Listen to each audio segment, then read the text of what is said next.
DJs! Ang gagawin natin ngayon ay tuturuan ko kayo kung paano tumugtog ng gitara. Ito ay para sa mga beginners lamang. Tuturuan ko kayo ng 3 chords kung saan kapag natutunan ninyo ay pwede na kayong tumugtog ng maraming kanta. So, ang mga chords na ito ay D, A, G. I-memorize nyo lang ang daga. At tuturuan ko kayo kung paano tumugtog ng 3 kanta gamit lamang ang 3 chords na ito. Simulan na natin!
Gagayahin ninyo sa drawing yung itsura ng gitara.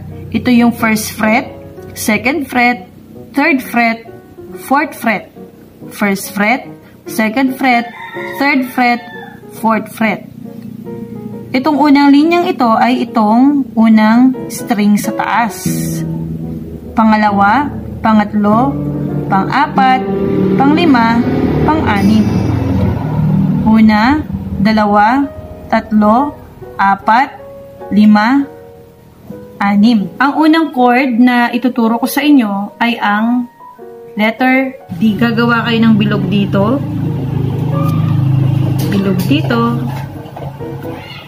at dito.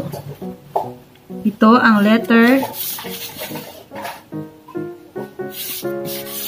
chord na D.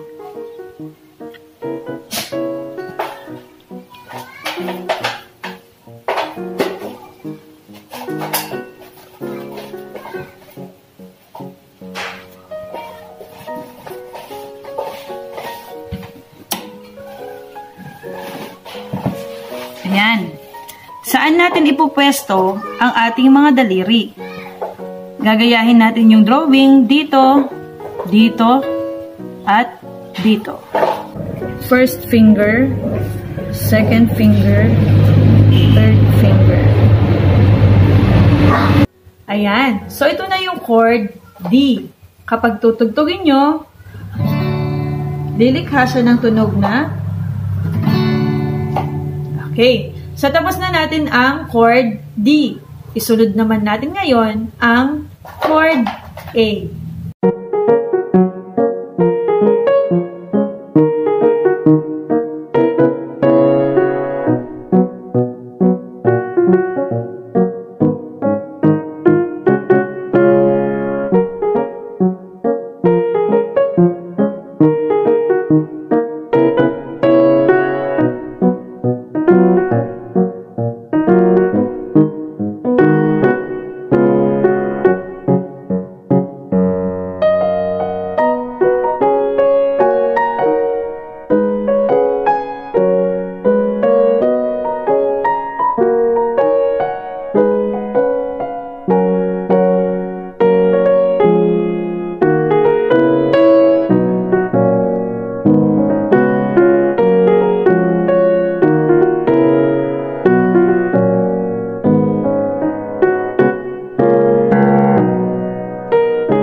naman ang chord A.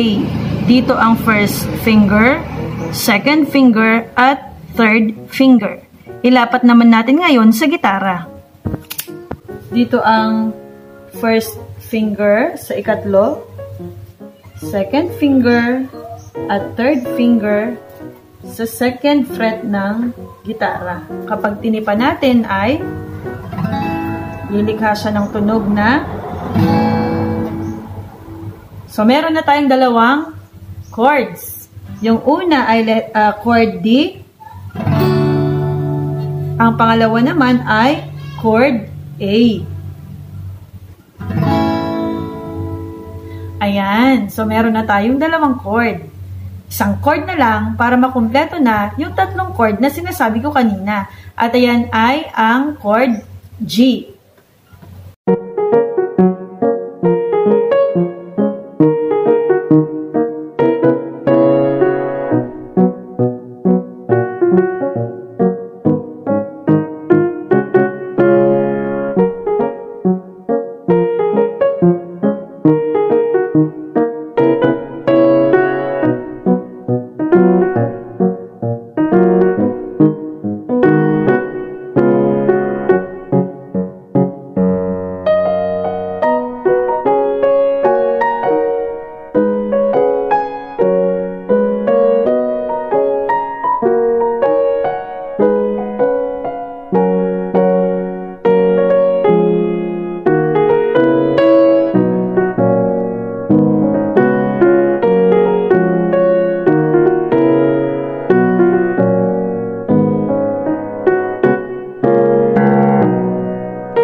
Ang gagamitin natin ay ang second fret at third fret lamang. Ito ang first finger, second finger, at third finger. Ilapat naman natin ngayon sa gitara. Ito ang first finger sa second fret, second finger sa third fret, at third finger sa third fret. Kung tutugtugin natin siya, ay lilikha tayo ng ganitong tunog. Ayan, di ba ang ganda sa pandinig? Subukan natin ngayon yung tatlong chord na tinuro ko sa inyo kanina. Dito tayo sa chord D, chord A, at chord G. Ayan. Practicein nyo lang ng paulit-ulit hanggang sa masanay ang inyong daliri.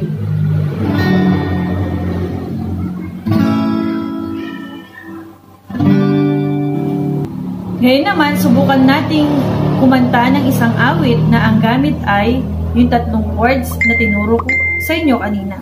Kung alam ninyo ang kantang When You Say Nothing at All, maaari mo na itong matugtog sa gitara gamit yung tatlong chords lamang. The smile on your face lets me know that you need me.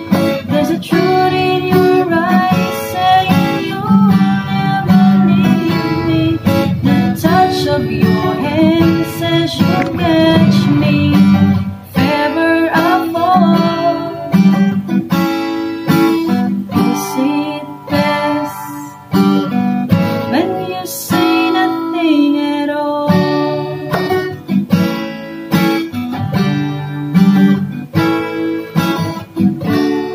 Basta lagi nyo lang tatandaan, kasabay ng pag-strum ang pagkanta ninyo sa kanta para makuha ninyo yung tunog. Para sa buong lyrics at chords ng kantang ito, pwede nyo itong i-download sa internet. Ituturo ko naman sa inyo ngayon yung pangalawang kanta. At yun ay ang My Heart Will Go On ni Celine Dion. Once more, you open the door, and you're here in my heart will go on and on. Ngayon naman, ay aawitin natin ang panghuling kanta na may chords na D, A, at G. At ito ay ang Line to Heaven ng intro voice.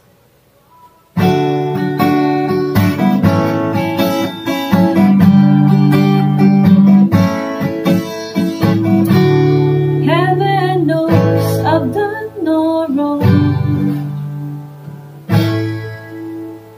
I only want to sing this song to you. Why did it have to end this way? Only a fool like me could say to you,